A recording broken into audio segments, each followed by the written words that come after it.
안녕하십니까, 이진우입니다.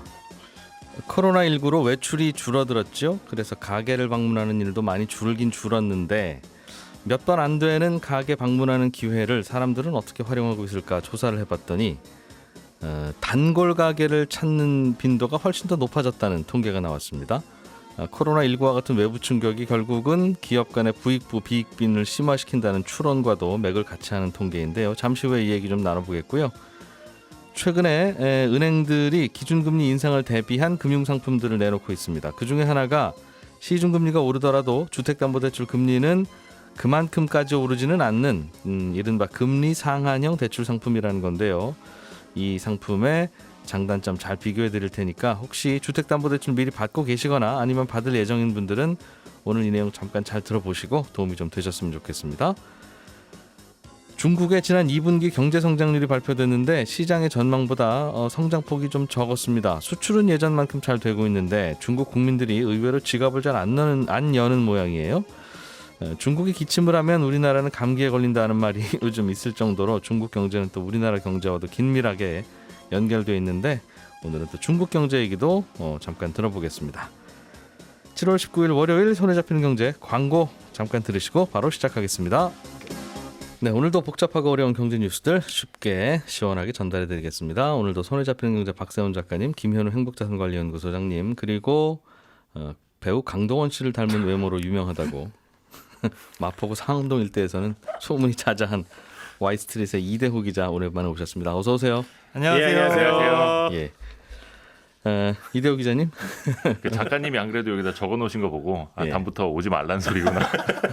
완전 보내버리려고. 라디오잖아요. 예. 마스크 쓰고 하겠습니다. 코로나19 이후에 이른바 단골 효과라고 하죠. 가는 가게만 간다. 네. 그런 게 실제로 확인되는 통계가 나왔네요. 아니 근데 실제로 한 세 분은 예.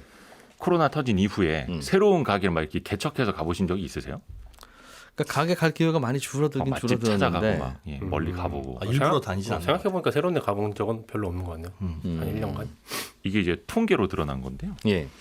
그러니까 한 번 이상 방문했던 가게를 아무래도 더 찾게 되는 그 말씀하신 단골 효과가 더 강해진 걸로 나타났습니다. 예. 한국 신용 데이터가 전국의 70만 사업자, 이게 자영업 기준인데요. 개인 사업자겠죠. 그래서 카드 매출 데이터를 뽑아봤더니 2021년 1분기하고 그리고 코로나 터지기 전이었던 19년 1분기하고 비교를 해봤습니다. 그러니까 신규 방문 사업장에서 발생한 매출이 27.7% 감소했대요. 뭐 물론 이 기간에 전체적인 소비가 좀 안 좋아지기는 했었는데 1년 이내에 한 번이라도 방문했던 사업장에서는 8.7% 감소했던 거에 비하면 27.7%면 굉장히 크게 줄어든 거죠. 이거는 이제 현금이나 뭐 배달 플랫폼, 온라인 모바일 이쪽에서 사용한 걸 다 제외한 거라는 측면에서 실제 사람이 이제 몸으로 가서 체험한 거라는 측면에서 의미가 있는 것 같습니다. 예.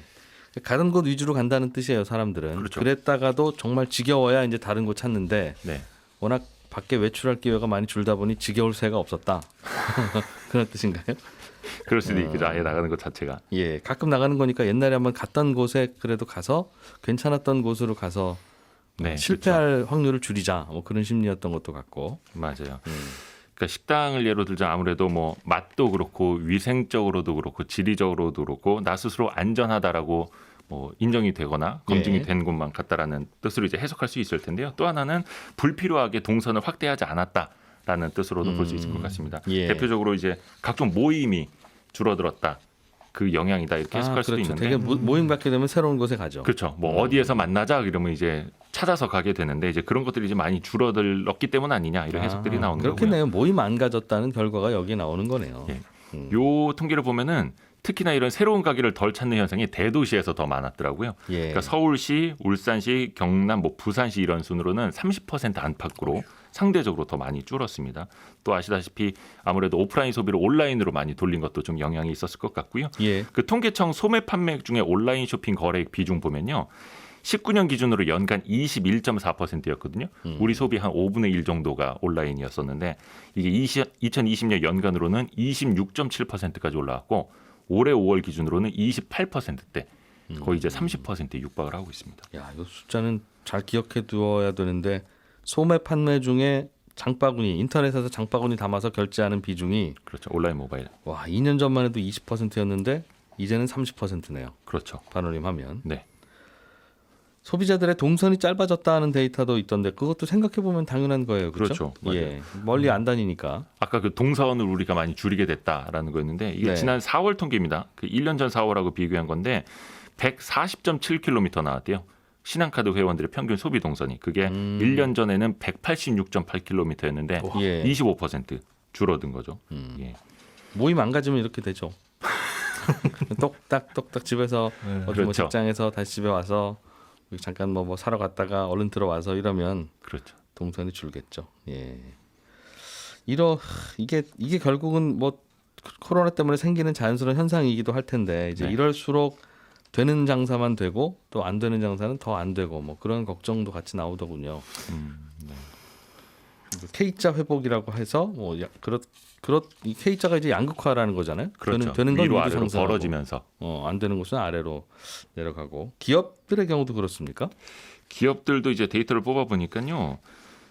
이자 보상 배율이라는 거 아마 많이들 들어보셨을 거예요. 기업이 벌어들인 이익이 그 기업이 내야 할 이자의 몇 배 정도 되느냐. 그러니까 더 많이 벌어야 좋은 거겠죠. 100이 이제 기준인데 상위 25% 기업들의 이자 보상 배율을 보니까 850.7%에 달했습니다. 요게 이제 한국은행이 각 분위별로 나눠서 통계를 뽑아본 게 2016년부터였는데 예. 그 이후로 제일 많았다고 합니다. 이 영업이익이 지출해야 될 이자 지출액의 8.5배 였다는 거죠. 8배. 예. 근데 하위 25%는 그게 예. 아예 마이너스로 떨어졌습니다. 이자도 못 낸다. 기준치가 이제 100이라고 말씀을 드렸는데 예. 100% 돼야지 내가 벌어들인 것이랑 이자를 내는 거랑 똑같다라고 볼 수 있는데 이게 마이너스로 갔다는 거는 아예 그냥 적자 났다라는 뜻입니다. 하위 25%가. 예. 이게 좀 양극화가 지금 기업에서도 이제 심해진다라는 뜻이죠. 이런 이자 보상 배율이 아예 마이너스가 돼서 말씀하신 대로 영업이익 내봐야 또는 영업 손실이라서 이자 네. 내고 나면 돈이 남는 게 하나도 없으면 맞아요. 야, 이거는 그럼 뭐 기업이 오히려 빚을 점점 지고 있다는 뜻인데 원래 장사하다 보면 또 이런 때도 있고 그러다 또 기업이 좋아지기도 하니까 그렇죠. 그렇죠. 항상 하위권 기업은 어려워서 이런 통계가 나오는 겁니까? 아니면 우리나라만 유독 좀 이런 회사들이 많습니까? 뭐 일시적이라면 다행일 텐데 예. 그 말씀드린 것처럼 이자 보상 배율이 그러니까 1이 안 되는 그러니까 번 것보다 이자를 낼 게 더 많은 기업들을 비중을 보면요. 예. 2019년 35.1%였는데 2020년에는 39.7%로 더 많아졌습니다. 예. 중소기업의 경우에는 절반 이상이 영업이익으로 이자 비용을 부담하지 못하는 상황까지 가 있다. 예, 이런 통계들도 나오고 있는 아니, 거고. 어떻게 두 기업 중에 하나가 영업이익으로 이자도 못 내면 네. 결국은 돈 까먹는다는 뜻인데 물론 일시적이었길 바랬어야죠. 예, 바래야죠. 그렇겠죠. 원래 중소기업은 원래 그냥 어렵고 어렵다가 또 한 해 또 돈 좀 벌고 또 그걸로 몇 년 버티고 그러는 건가 봐요. 그죠? 큰 위기 또 버텨야 되는 거고. 예. 외국이랑 비교를 해보면요. 2020년 국내 상장기업 평균 이자 보상 비율이 4.6배였었습니다. 예. 이것만 놓고 보면 주요국에 비하면 상당히 양호한 수준이기는 한데요. 그런데 취약기업 비중을 보면요. 36.5%로 해서 주요국 평균 39.7%를 하회를 하고는 있습니다. 그런데 이제 다른 나라도 비슷하군요. 예. 예. 그런데 이제 빌려준 돈, 즉 은행이나 이런 데서 빌린 돈 여신 기준으로 보면요. 30.7%라고 해서 주요국 평균이 24.8%였거든요. 요거보다는 훨씬 더 높아지는 겁니다. 그러니까 국내 취약기업의 기업당 평균 여신 비중이 주요국에 비해서 상대적으로 높다. 그러니까 좀 더 많이 빌려서 뭔가 좀 연명을 하는 것 아니냐 이런 좀 해석도 가능한 거죠. 바꿔 말하면 다른 나라에서는 이런 회사는 돈 안 빌려주는데 네, 우리나라는 그래도 좀 빌려준다. 중소기업이니까. 그렇죠. 쓰러지면 안 된다. 예. 그러니까 중소기업 은행이라는 게 있는 나라가 잘 없잖아요. 그죠? 그런 의미이기도 또 하겠네요. 상장까지 돼 있고. 자, 김현우 소장님. 네. 금리가 많이 올라도 내 대출 이자는 조금만 올라가는 그런 담보 대출이 나왔던데. 예, 15일 나왔습니다. 요건 간단하게 설명 좀 해주시죠. 예, 일단 금리가 오르면 내가 받은 담보대출 금리가 오르는 게 변동금리 상품이죠. 예. 이것도 변동금리 상품인데 여기에 특별한 조건이 붙어 있는 겁니다. 근데 두 가지가 있어요. 하나는 변동은 되지만 오르는 상한이 정해져 있는 형태가 있고요. 또 하나는 마치 고정금리 대출처럼 아예 갚는 금액이 매달 변하지 않는 형태가 있습니다. 예. 일단 첫 번째로 이 상한선이 정해져 있는 대출이 금리 상한 대출이라는 거거든요. 요거 같은 경우는 금리가 아무리 올라도 연 0.75%포인트 그리고 5년 동안에는 2%포인트까지만 오르는 대출입니다. 예. 그러니까 예를 들어 지금 금리가 내가 3%짜리 받고 있다. 그런데 5년 내엔 아무리 올라봤자 5%까지만 오르게 막아놓은 거거든요. 1년에는 0.75고 예, 0.75씩 5년 오르면 이거보다는 훨씬 높은데 그렇죠. 한 4% 오르니까요. 네네. 그런데 5년 동안에도 2%포인트만 오르도록 네, 그렇습니다. 자꾸 누르는 대출이네요. 네. 예. 그런데 5년이 지난 후에는 다시 변동금리 대출로 돌아옵니다. 요거는 이제 새롭게 대출을 요걸 받거나 아니면 이미 변동금리 대출을 받고 계신 분들 같은 경우에는 특약 형태로 가입을 하는 건데 이게 그냥 일반적인 이 변동금리 대출보다는 0.2%포인트 정도 높습니다. 예. 금리는. 눌러주는 대가를 치러라 이거죠. 그렇습니다. 이게 이제 뭐 특약 가입비 같은 건데 사실은 이제 은행의 혼납형 대출 상품, 그러니까 은행에서 고정금리 상품입니다라는 것과 비슷하기는 해요. 네. 5년 동안 은행도 고정을 해주다가 변동으로 바뀌는 거니까. 그런데 그 5년 동안 고정이 아니라 금리에 상한이 생긴다. 이렇게만 보시면 될 것 같고. 이러나 저러나 5년만 눌러주는 거네요. 그렇습니다. 다만 이게 이제 고정금리 상품과 다른 거는 예. 고정금리 상품은 뭐 금리가 떨어져도 고정이지만 얘는 떨어질 때는 떨어지는 것도 반영되고 네. 올라갈 때는 상한이 있다라는 정도. 그렇게 보시면 될 것 같고요. 네. 다음으로는 이제 월 상환액 고정형 대출이라는 게 있는데, 요건 이제 처음 10년 동안은 내가 내는 원리금 상환액이 마치 고정금리 상품처럼 똑같은 겁니다. 예. 그러니까 예를 들어 100만 원을 지금 갖고 있는데 그 100만 원 안에는 원금과 이자가 섞여 있잖아요. 그 원금과 이자가 예를 들어 50만 원 똑같다. 이런 상황에서 금리가 올라가면 이자 비중이 늘어나는 겁니다. 그래서 한 달 갚는 금액은 100만 원으로 똑같지만 원금이 뭐 40만 원으로 줄고 이자가 60만 원 늘어나는 요런 이자는 내셔야 되는데 이자가 네. 높아지면 원금을 조금 덜 받겠습니다. 물론 영원히 안 받는 원금은 아니고 네. 좀 뒤에 받을 테니 맞습니다. 월 상환액은 좀 안정적으로 하십시오라는 뜻이네요. 네, 그래서 뒤에 받을 테니라고 말씀을 해주셨잖아요. 예. 10년 동안은 이렇게 고정이 되는데 예. 10년 후에는 그때 당시에 변동금리 대출을 바뀌면서 원금이 뒤로 밀렸잖아요. 예. 그러다 보니까 상환 금액이 좀 많아지게 될 수가 있습니다. 월 상환 금액은. 그래서 너무 많아지는 것도 방지를 하기 위해서 금리 상승폭도 제한을 두는데 10년 동안에는 2%포인트, 예. 연간으로 따지면 1%포인트로 제한이 되어 있습니다. 그러니까 5년간 눌러주거나 10년간 눌러주거나 예, 금리가 그런 오르더라도 그 맞습니다. 다음부터는 그냥 시중금리 내셔야 되고요. 그런 네. 뜻인데 5년이나 10년만 눌러주는 것도 의미가 있죠. 5년이나 10년이면 그 사이에 또 집 한번 팔고 옮기실 테니까. 그렇습니다. 그러면 그 다음에 선택을 하실 이자가 때. 부담되면 집 안 사시면 되는 거고 예. 또 그때 또 다른 선택을 하실 수 있으니까 네. 아예 처음부터 그냥 고정금리 대출 받는 거하고 비교하면 비슷합니까? 아니면 이럴 거면 고정금리 받았어 뭐 이렇게 생각해야 되는 겁니까? 여러 가지로 고민을 해봤더니요. 예. 저라면 이럴 거면 고정금리 받는 게 낫지 않나 싶어요. 그러니까 앞으로 금리가 얼마나 오르냐에 따라서 판단이 갈리겠는데 예. 고정금리랑 비교를 해봤더니 이 금리 상한형 대출을 이용할 때는 일단 이 대출 상한이 있는 대신에 일반 변동금리 대출보다 0.2%포인트 금리를 얹어서 내잖아요. 예. 그럼 지금 고정금리 대출과 변동금리 대출의 차이가 얼마냐를 살펴봤더니 네. 지난달 기준 했을 때 한 0.5%포인트 정도가 차이 납니다. 그러니까 0.2 얹어내고 상한을 2%로 둘 거냐 아니면 0.5 내고 그냥 이대로 고정으로 쭉 갈 거냐인데 뭐 선택은 개인의 몫이겠지만은 약간 미미하게 오른다 그러면 차라리 변동금리 대출로 놔두는 게 낫고요.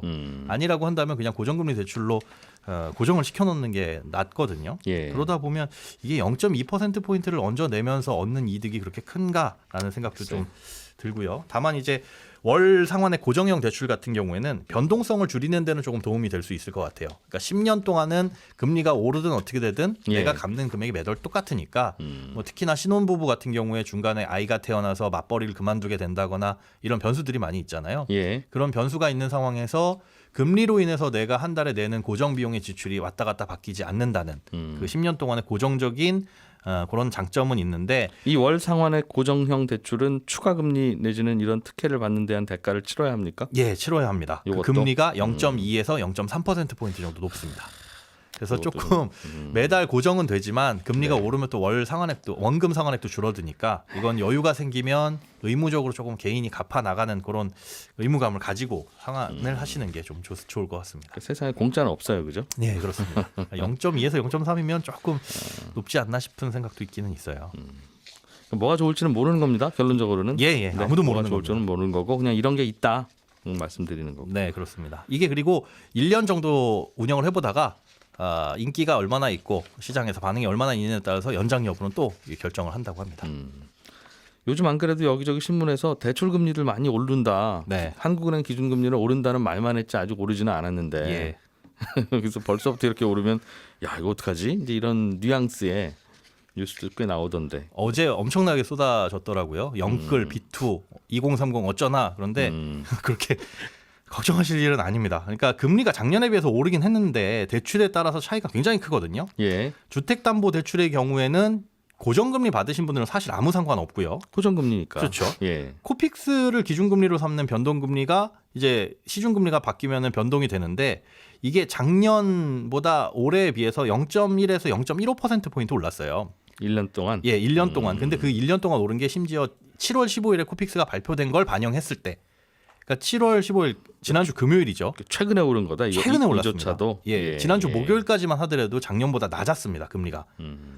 그러다 보니까 어쨌든지 간에 이제 오늘부터 금리가 조금 올라가기는 할 텐데 30년 상환으로 3억을 3% 금리에 받은 분들이 0.1%포인트 올랐다면은 한 달에 16,000원 오른 거예요. 3% 하다가 3.1%로 오른 거다 요즘에. 예, 그게 이제 월 상환액이 16,000원 오른 거라서 이게 그렇게 영끌 비투에 큰일 났다라고 보기는 어려울 것 같고 네. 다만 이제 신용대출 같은 경우에는 그런 이제 짧은 금리들 은행채 1년이나 6개월짜리 금리를 따라가긴 하는데 네. 그것도 1년 전에 비해서 0.2에서 0.4%포인트 올랐습니다.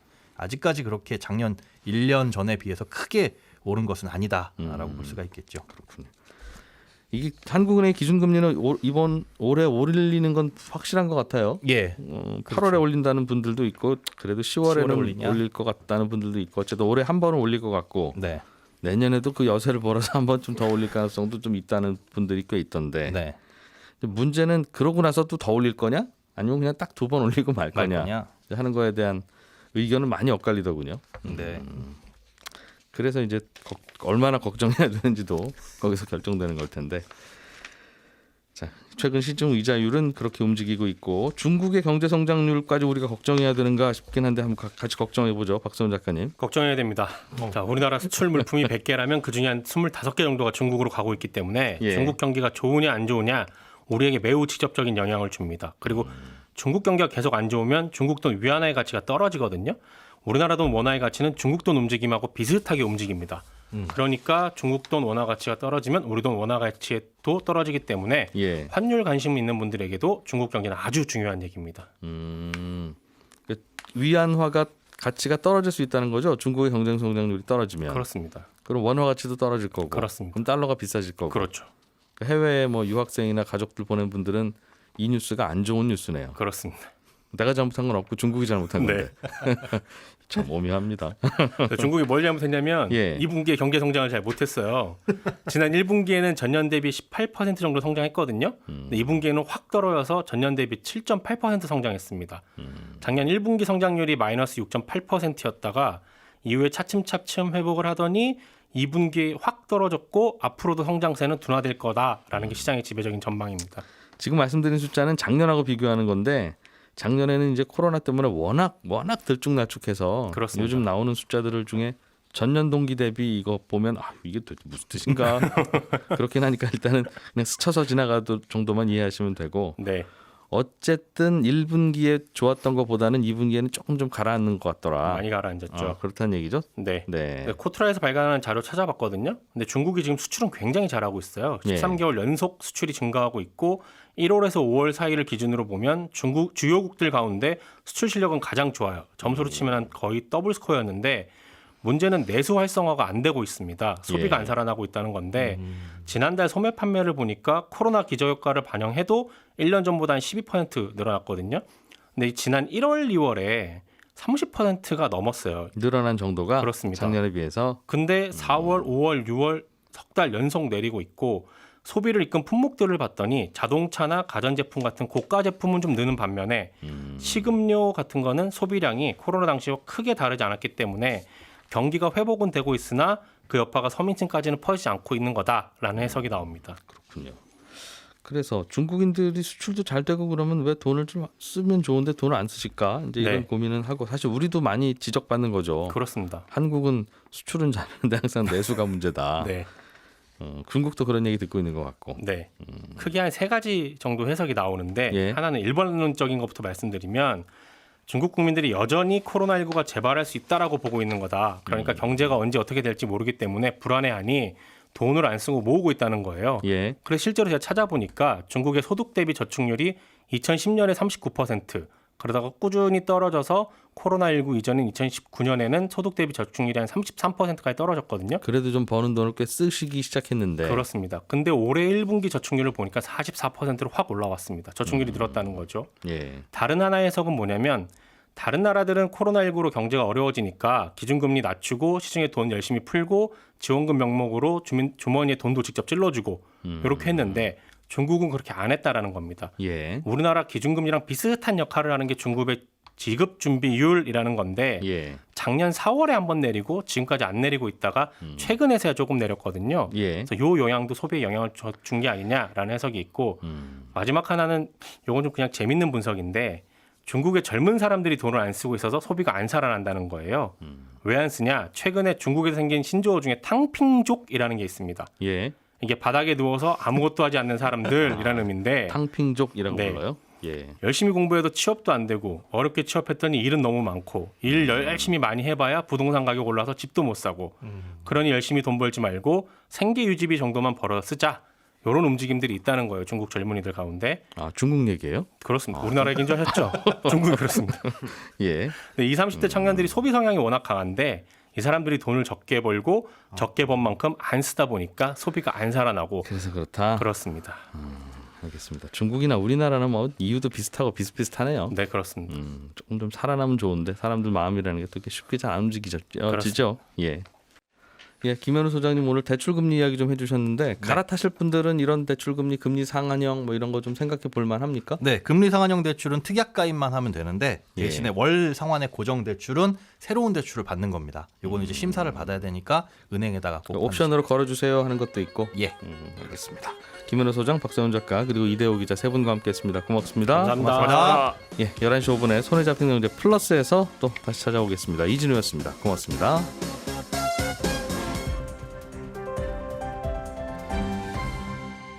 경제를 생각하는 사람들의 즐거운 습관. 이진우의 손에 잡히는 경제.